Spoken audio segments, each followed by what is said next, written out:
काली नजर। माँ, माँ, अरे क्या माँ माँ कर रहा है? बकरी का बच्चा है क्या? अरे माँ, मजाक छोड़ो। मुझे फाइनली वो मेन चौराहे वाली दुकान मिल गई है। अब देखना, आपका बेटा दुगनी स्पीड से पैसा कमाएगा। ओफो, ये क्या? मेरी ऑनलाइन मेकअप क्लास चल रही है, इतनी जोर से क्यों बोल रहे हो आप दोनों? अरे मेरी धर्म पत्नी जी, मेकअप क्लास बाद में करना। वो चौराहे वाली दुकान मिल गई है हमको। अरे वाह, रुको मैं अपनी माँ को फोन लगाकर बता देती हूँ। अरे मैं भी अपने रिश्तेदारों को बता देती हूँ, कितनी खुशी की बात है। हाँ हाँ, मैं भी अपने दोस्तों को बता देता हूँ।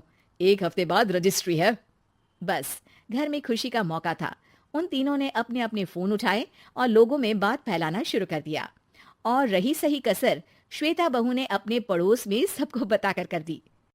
अरे वर्मा आंटी, अब हम भी जल्दी कार ले लेंगे, घर का रेनोवेशन होगा और ठाट से रहेंगे हम भी। अरे ऐसा क्या हुआ? लॉटरी बाटरी लग गई है क्या? अरे इस बार चौराहे वाली मॉल में हमको भी दुकान मिल गई है, दुकान नंबर 21, जो एकदम चौराहे पर है। अब ग्राहक बढ़ेंगे तो आमदनी भी बढ़ेगी ही ना। अरे वाह, कितनी खुशी की बात है। मैं बहुत खुश हूँ तुम्हें इतना खुश देख के। बाकी एक बात कहूँ, सबको मत बताते फिरना, किसी की नजर लग जाएगी तो खुशी की खबर वापस लौट जाएगी। हैं? ऐसे थोड़ी ना होता है, अब डरा रही हो। अरे सही कह रही हूँ, काली नजर कहते हैं इस चीज को, जब आप किसी को कुछ बताओ और वो काम बिगड़ जाए। अरे लेकिन मैं तो। तुमने सबको बता दिया ना? हाँ, फोन लगा लगा के। अब बच के रहना, काली नजर बड़ी खतरनाक होती है। श्वेता इतनी खुश रहती है कि वो वर्मा आंटी की बात पर ध्यान ही नहीं देती, जबकि पड़ोस में और भी लोगों से खुशी की खबर शेयर करती रहती है। अगले दिन राजेश बहुत दुखी होकर घर आता है। अरे बेटा, क्या हुआ? मुंह क्यों सूजा हुआ है? मधुमक्खी ने काट लिया क्या? माँ, वो दुकान किसी और के पास चली गई। किसी ने ज्यादा भाव लगा दिया। अरे पर बात तो आपसे हुई थी ना उस दुकान वाले की। हाँ, आज मैं टोकन अमाउंट देने गया था, तब मुझे पता चला कोई आकर सुबह मुझसे पहले ही ज्यादा अमाउंट दे गया। काली नजर। क्या? क्या कहा? वर्मा आंटी ने समझाया था कि किसी को बताना मत, वरना काली नजर लग जाएगी। अच्छा, तुम्हें उनकी बात मान लेनी चाहिए थी। उनकी बात मान लेती, लेकिन उसके पहले ही सबको बता चुके थे ना हम तीनों। अरे अगली बार से ध्यान रखेंगे, कोई भी नई चीज होगी तो किसी को नहीं बताएंगे। तीनों कुछ दिन ऐसे ही रहते हैं, पर एक दिन श्वेता को एक मेल आता है। राजेश, मेरा ऑनलाइन मेकअप कोर्स कंप्लीट हो गया, अब मैं खुद का पार्लर खोल सकती हूँ। अरे वाह, अपने मोहल्ले में ही खोलते हैं। ये जो घर के सामने दुकान है ना, वहीं। हाँ, यहाँ सस्ती भी मिल जाएगी। अगले दिन श्वेता वर्मा आंटी के पास जाती है मिठाई का डब्बा लेकर। अरे आओ आओ, कैसे आना हुआ? जोर से नहीं बोलूंगी। वो सामने वाली दुकान है ना, वहां मैं अपनी पार्लर की दुकान खोलने वाली हूँ, उसकी मिठाई है। अरे वाह, बहुत बधाई हो तुमको। हाँ, मैं कमाने लगूंगी तो राजेश पर पूरे घर का बोझ नहीं रहेगा ना आंटी जी। ये तो है, पर ये बता कि तूने ये बात किसी और को तो नहीं बताई ना? अरे नहीं नहीं, पिछली बार गलती कर दी थी, काली नजर लगी किसी की और राजेश के हाथ से वो दुकान चली गई थी। सबको मत बताना। चलो मैं चलती हूँ, कल दुकान की बात करने भी तो जाना है। अगले दिन श्वेता दुकान के लिए मालिक से बात करने जाती है। अरे लेकिन दुकान तो हम कल रात को ही किसी को दे चुके हैं। कल ही? हाँ, कल ही। 2 दिन बाद कोई यहाँ पार्लर भी खोल लेगा। आप कहीं और दुकान देख लीजिए। अरे पर हमको भी तो पार्लर ही खोलना था। हाँ भाई, ये एक ही दुकान है, आधी आधी तो नहीं दे सकता ना मैं। राजेश और श्वेता घर पर हताश होकर आ जाते हैं। इस बार तो किसी को बताया भी नहीं था, अब किसकी काली नजर लग सकती है? सुनो, तुमने माँ को बताया था क्या? अरे कैसी बात कर रही हो? माँ की नजर थोड़ी ना लगेगी। पक्का तुमने किसी को नहीं बताया था ना?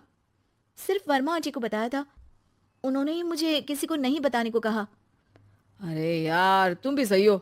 मेरी माँ को नहीं बताने को कह रही हो, पर वर्मा आंटी को बताना तुम्हें जरूरी लगा।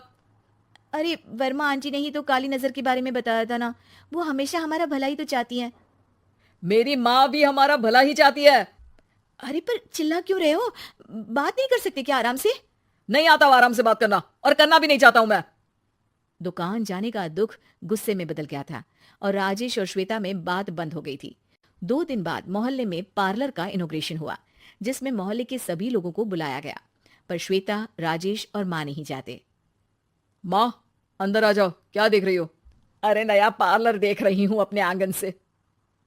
देखो, माँ को दूसरे का सुख देखने में कितना मजा आ रहा है। मेरा दुख नहीं दिख रहा इन्हें। यहाँ मेरा पार्लर भी तो हो सकता था। अरे चुप रहो यार, हर बात में लड़ाई क्यों ढूंढ रही हो? राजेश और श्वेता फिर बहस करने लगते थे। तभी माँ ने दोनों को बाहर बुलाया। अरे जरा देखो तो, दुकान चलाने वाले का बोर्ड पर नाम क्या लिखा है? श्रुति वर्मा। गाड़ी निकाले बेटा, हमें कहीं जाना है। काली नजर का इलाज कराने? राजेश अपनी बाइक निकालता है। तीनों ट्रिपलिंग कर रहे हैं। माँ राजेश को उस मॉल वाली दुकान पर लेकर जाती है जहां राजेश अपनी दुकान खोलने वाला था। यही दुकान लेना चाहता था ना तू? हाँ, पर इनको भी दुखी करने लेकर आई हो क्या यहाँ पर दुकान दिखाकर? वहाँ काफी नहीं था? अरे श्वेता, थोड़ा सब्र रख, अभी पता चलेगा कि हम यहाँ क्यों आए हैं। बता, इस दुकान चलाने वाले का नाम क्या है? अनुपम वर्मा। कुछ समझ में आया? वो दुकान वाली श्रुति वर्मा, ये दुकान वाला अनुपम वर्मा, और हमारे पड़ोस में हमने उस दुकानों के बारे में बताया किसको था? वर्मा आंटी को।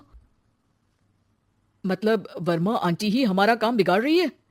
नहीं नहीं, ऐसा नहीं हो सकता, ये बस इत्तेफाक है।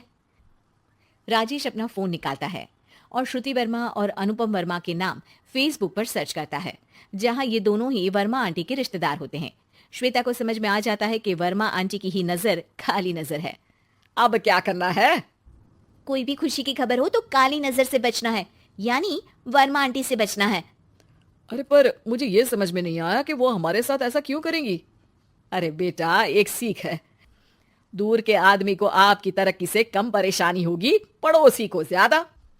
दोनों माँ की बात में हामी भरते हैं और अगला काम चुपचाप करने की कसम खाते हैं, ताकि आगे से वर्मा आंटी कोई काम ना बिगाड़ सके।